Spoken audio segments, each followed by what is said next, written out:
started. Hi, Kevin A. Davis here with Ink Pub, and today we have Brian D. Hinson with us, author of Skies of Fire and Smoke. So, Brian, tell people out there a little bit about yourself that don't know you already. Sure. I started writing in earnest, I guess, 2017, and I got like 131 rejections on the short story market before I scored my first hit. So I encourage anyone out there that's trying to keep at it. But since then, I've got about 30 stories published in paying venues. And this year, my novel came out that Kevin just mentioned, and here it is. So, Beautiful. quite proud of my debut novel. It's essentially World War One alternate history with dragons. So you've been doing well, on it so far as signings. So how did you go about, you had mentioned, I believe, in a personal conversation that a lot of this came about from different contacts you had as you went along. But walk us through how you've been, there's authors out there that are going to be wanting to get their book out in front of people, and how do they do that? And how did you end up in this scenario where you ended up with a number of signings that were obviously well responded to as far as, them buying your book and taking it home with them. So give us a little bit about how that sort of set up and how it's been working out. Sure. Actually, this started when I went to the Taoist Toolbox, which is a writer's workshop like Clarion, like Odyssey. And the first writer I met was Geo Clairval. And she had about 30 short stories published at the time. And what she told me sort of exploded my brain because I was under the assumption that writers just sit at their laptop and write, and then everything else just sort of happens. But she told me that like 50% of this business is networking. And that's where it started for me. So I met a lot of writers over there. And this particular workshop was run by Walter John Williams and Nancy Kress. So a couple of heavy hitters. And Walter is from New Mexico. And so what he did with the New Mexico writers, he hooked me up with a critique group it was originally called Critical Mass. And that group goes back a long ways. And one of the founding members was George R. R. Martin. And members since then, like the Expanse guys, James S.A. Corey. So there's some heavy hitters that were in there, the group at the time, but it's still going. And he hooked me up with those people. And those authors have since connected me with other people. So it's good to put yourself out there and get to a writer's workshop. I mean, but that's not an avenue for everybody because everyone knows these things are damn expensive. And my wife was cool with me bringing a little money out of our retirement slash backup money fund to actually get there. So, but some of them offer scholarships and assistance. So don't count yourself out if you don't think you have the dough. So that's like, for me, that was step one, getting to a writer's workshop like that. Nice. And from there, that whole working thing that Gio mentioned, going to conventions. And this should all start, I mean, from my experience, before you have a book out. So start building the people you know. Go to conventions, go up to writers and say, "Hey, I loved your book." Writers love when they hear that. They'll talk to you. They love that. And so say something good about it, like you love this character or whatever. They'll sign your book and talk to you for a while. And maybe you've made a little connection there, or at least with other fans or booksellers that are there. And that's the other thing. Go to author signings, other authors that are showing up in your town. So show up there, tell them you love their book. And one big thing is to go to whoever coordinated this at the bookshop and introduce yourself. I have a book coming out, or I'm a writer. Hi, and I love this event you put together, and get their card. So all these little things put together add up over months and a few years. And suddenly you have a little network in your locality that you can call upon, other writers and, people running bookshop events and such. So it all adds up. And so when this book came out, my network was actually sort of large. So that helped in getting me these signings, these events. And another thing, I live in a very tiny town. Mountain Air, New Mexico has 900 people in it. So it's deep rural. Albuquerque's in striking distance. It's an hour and a half drive away. And but in this town, there's a collective of artists. There's only two writers in there, me and one other guy. But I connected with those people and two artists that run one of the galleries in town. They've had me out twice to do readings and lectures and discussions. So that has helped too. I did great at the last one I did at the gallery. I think I sold like 15 books at that little gallery. Nice. So yeah, that worked out really well. Even your little small connections can be something rather large. So now so where have you done your signings? You just mentioned the gallery. Where else? Mhm. Let's see, there's another one at the Jack Williamson Lectureship, and that is at Eastern New Mexico University in Portales, New Mexico. Now that I've got connected through my writers, my critique writers, because Nice. they go every year. And so they invited me along. So a couple of years, I was just along watching everything. And then the professor in charge, once he found out I had published short stories, wanted me to be on some panels. And so I started doing panels with all these authors. And yeah, it's actually, as a new person, it's sort of intimidating to be next to somebody who's got bestsellers out, who has awards they won, or they have a PhD or two. So, and there's just me here with all these people. Yeah, it's a little intimidating, but everyone's friendly. Everyone's welcome. It's a nice little clique that's very welcoming. So Nice. that helped. Yeah, the Jack Williamson lectureship, and I've got one coming up at Albuquerque at Books on the Bosque, and the Albuquerque Science Fiction Society. They had me out with fellow author Lauren Tifo because she recently had a book out too. So we just sort of did it as a tandem, and the room was packed. So yeah, that was really good. And we both sold a bunch of books. I don't remember how many there, but it was a decent amount. Nice. Nice.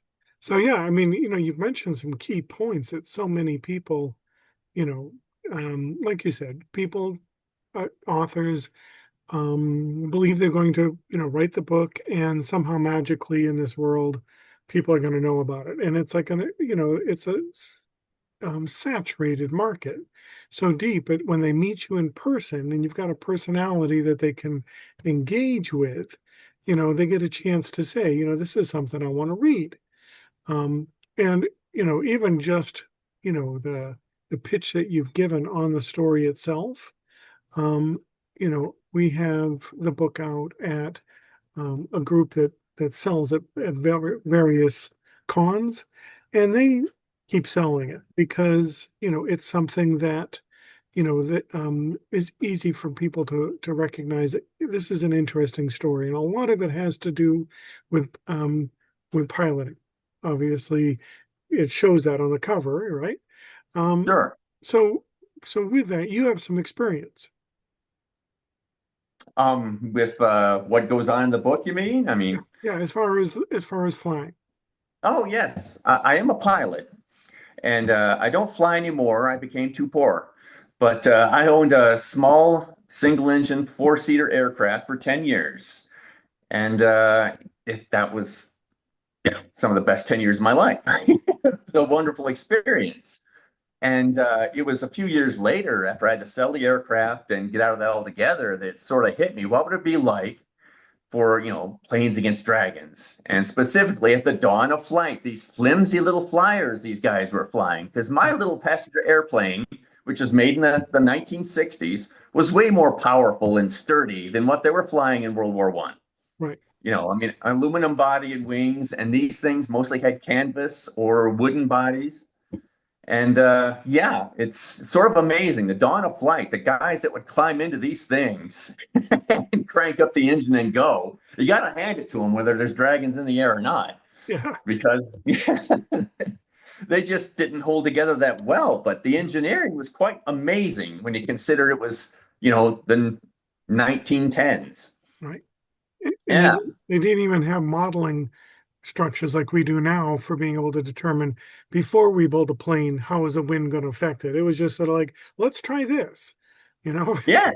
Let's send somebody up. Yes. They were still doing that decades later, test pilots. And they still send those guys up, but now it's after, like you say, a lot of computer modeling, a lot of wind tunnel modeling, all of that before a test pilot climbs in and starts taxiing it around. Right. So yeah, Yeah.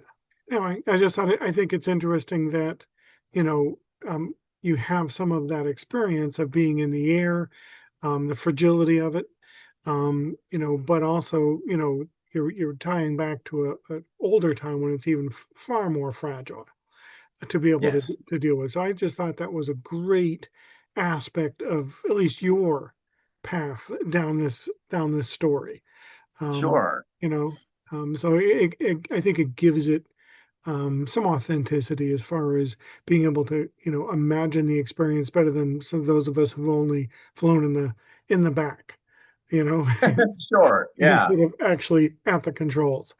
But yeah, that is one of the areas that I think, um, I don't know, makes it more genuine.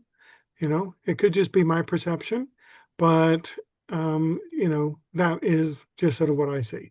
So let's go on to what are you up to now? What are you working on? Are you still popping out short stories? Are you looking at another novel? What are you in the middle of? What's your project? okay. Well, I just had some good news. The past Monday, a short story sold to it's an Australian publication. Um, think of the name, it escapes me right now, but that was a decent sale. I submitted to two of them actually for an anthology last year. They said it's not right for this one, but let us hold on to it for the next one we got coming up. So they're publishing that. Never engage the other. It takes place deep future under the ice of Europa, and how different civilizations have sort of nested beneath the ice and encountered the alien forms that live at 90 kilometers below the ice, and how that sort of shakes out. So it's a rather fun, serious piece. So I'm really proud of that. Nice, And I am working on the sequel to Skies of Fire and Smoke, nice. tentatively titled Skies of Blood and Fury. Oh, So cool. the story does go on, and people who have read this will immediately recognize two characters continuing on. And this one is, let's see, well, I've been putting parts of this with the critique group, and they're so far saying that this is even better, which makes me feel good, of course. Yeah, there's a lot more tangled plotting, a lot more betrayals, and plenty of blood and violence. And we actually go into the trenches of World War I for this one. So it's not just in the aerial battles, but how things are shaking out from a point of view within the trenches. So it's been fun to write and a lot of research. So I've been really wearing out the search engines and Wikipedia on this. So And what's the title again? Skies of Blood and Fury. Nice.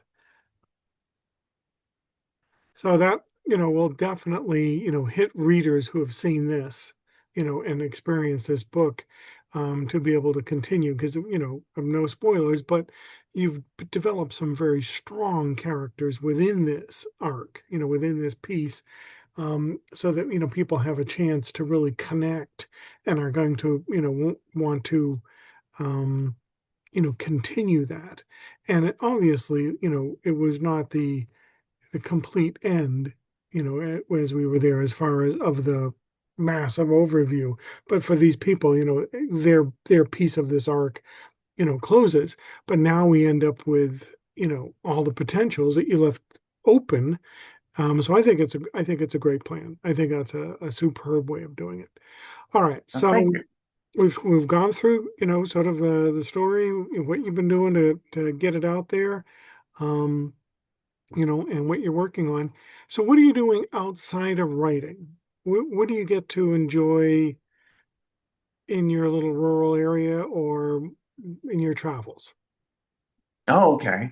Yeah, I haven't been traveling for quite a while, but I have been to over 45 different countries. So that was my pretty much my 30s and 40s, what I concentrated on doing. Yeah. And I did it in the backpacker fashion, just light out somewhere and take public transportation. Places like, riding buses in Uganda and Nicaragua and Bolivia and lots of mountain hikes. And so that was my main thing then. And now I'm older and slower. So moved out here to rural New Mexico, and every morning I walk our three pit bulls out in the wilderness here. So our property borders on some wilderness, the Cibola National Forest in the Manzano Mountains. And so there's a couple of canyons right here that we just hit up every day or go up to the top of the canyon. So walking the dogs is a big thing. I have a part-time job at the local cannabis farm. Okay. So yeah, yeah, money hasn't, I mean, writing hasn't made a flood of money over here. So as you know, most of us have jobs. Oh yeah. Yeah. So yeah, that's one more of a recent thing this year is working with the local cannabis farm, and that's been actually everyone obviously is laid back there, and Yes. it's been a good place to work. It pays okay and doesn't take up too much of my time. Good. So yeah, taking walks, doing a little work. So yeah, and writing. And writing. All right. Well, and we will definitely catch back with you when you get out that second book and get that promoted out there and let people know All that right. hit the racks. But Brian, thank you for coming on for us with us for a few minutes today. I do appreciate it, and I know that Thanks for having me. I'm looking forward to seeing where you go because you never know. I mean, things blow up, and you could end up with a new bestseller out there and you know not have to be worrying about the you know side work and traveling again as you run around to the conventions all over, when they're calling you. You never know. Things are always There's open. always hope. Maybe And Netflix a call and do a movie. Who knows? it would make a great little series, wouldn't it? Like even, for the what you've written on so far, that would make a nice mini series, four, 4 or 5 episodes, and you could do it. Hell, they could do a whole season out of it if they wanted to push it. But yeah, we Yeah, it's super cinematic. I think it would work great. But yeah, yeah, yeah. Just got to, use those networking tools you have to get it out to California somewhere. yeah, sure. Well, if I see George R. R. Martin at Bubonicon, maybe I'll just give him a copy. Maybe it'll something will happen. Hey, it's worth a shot. All right, Brian, Sure. thank you so much, and you have a great night. You too. Take care. All right, bye.